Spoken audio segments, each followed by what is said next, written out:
From my rotting body flowers shall grow, and I in them, and that is eternity.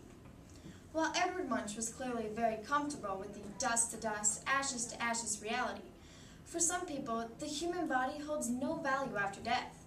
However, anatomists may beg to differ.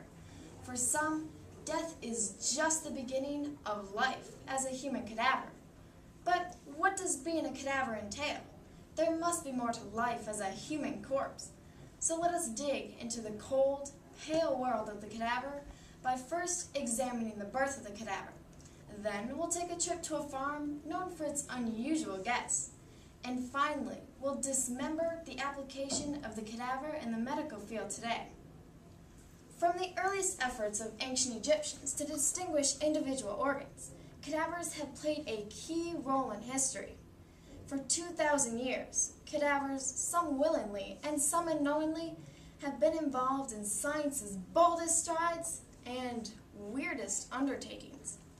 Cadavers were there to help test France's first guillotine, the humane alternative to hanging. However, cadavers may be most known for the body-snatching craze they started in America and Europe. In the early 1800s, interest in anatomy began to grow. With the expansion of the medical field, young professors needed practicing, and this required at least a minimum of 500 cadavers. The medical profession then took a ghastly turn that eventually led to dire consequences. It wasn't uncommon for an anatomist to tote a freshly deceased family member off to the dissecting chamber before dropping them off at the churchyard. Surgeon anatomist William Harvey, famous for discovering the circulatory system, also deserves fame for being one of the few men in history so dedicated to his calling that he was able to dissect his own father and sister. According to a 2009 article by usatoday.com, William Burke and William Haar stumbled upon what they thought was a brilliant idea. Whenever somebody in their hotel so much as coughed, they would kill them so they could sell their body to the anatomist for money. They said they were just speeding up the process, since the man was obviously close to death anyway. Burke and Hare's activities, and those of others in London who imitated them, led to the passage of the Anatomy Act of 1832. This allowed only unclaimed bodies to be used for the study of anatomy, and required the licensing of anatomy teachers, essentially ending the body-snatching craze. However, cadaver life was just beginning. Cadaver life is so much more than just cold metal tables and sterile environments. Behind the University of Tennessee's Medical Center is a lovely forested grove, with squirrels leaping in the branches of hickory trees, birds calling, and patches of green grass where people lie on their backs in the sun, or in the shade, depending on where researchers put them. This Knoxville hillside is a research facility, commonly referred to as the body farm. Upon closer examination, one would quickly realize that these people are dead. They are donated cadavers, helping in their mute, fragrant ways to advance the study of criminal forensics, a true CSI scene.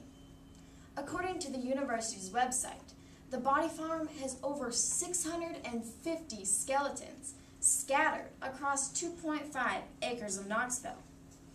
The researchers and students study the chemical and biological phases these bodies go through, how long they last, and the effects of the environment upon these phases. The university has put bodies in shallow graves, encased them in cement, left them in car trunks and man-made ponds, and wrapped them in plastic bags. Pretty much anything a killer would do to dispose of a body, the researchers at UT have done. Now, cadavers give us so much more than just great learning tools and information. Cadavers, the most common use of a cadaver is the medical cadaver lab, where students dissect the body to view the organs. Professor Michael Anteby of Harvard University is quoted saying, "If you're injured, you go to the hospital, expecting to get the best care. But what many people take for granted is how their surgeon got that experience to provide that good care. They wouldn't be able to do it without cadaver donations," he says.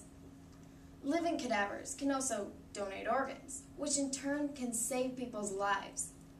A living cadaver is someone who is legally dead, meaning their brain is no longer functioning. Usually, their body is no longer functioning either. But with today's advanced medical technology, it's possible to have the body hooked up to so many machines that it's able to continue to function physically until the organs can be harvested. According to a study found on CNN.com, 19 people die every day waiting for an organ, such as a kidney, heart, lung, liver, or pancreas. Some living cadavers also help test new surgeries and medications. Now, not many of us know that NASA, the National Highway Traffic Safety Administration, and automobile companies such as Saab, Ford, and GM all use cadavers in their crash safety tests. While crash test dummies can be calibrated for these accidents, the only thing that acts like a real human body is a human body, says Prior Prosset, a former top safety researcher at Ford. Cadavers have played a vital role in not only our medical advancements, but also our forensic achievements and automobile safety.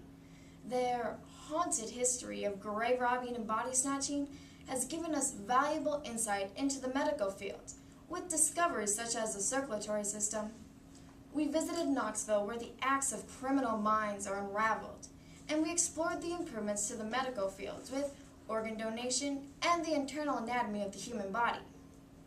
As Mary Roach once said in her book, Stiff, death, it doesn't have to be boring.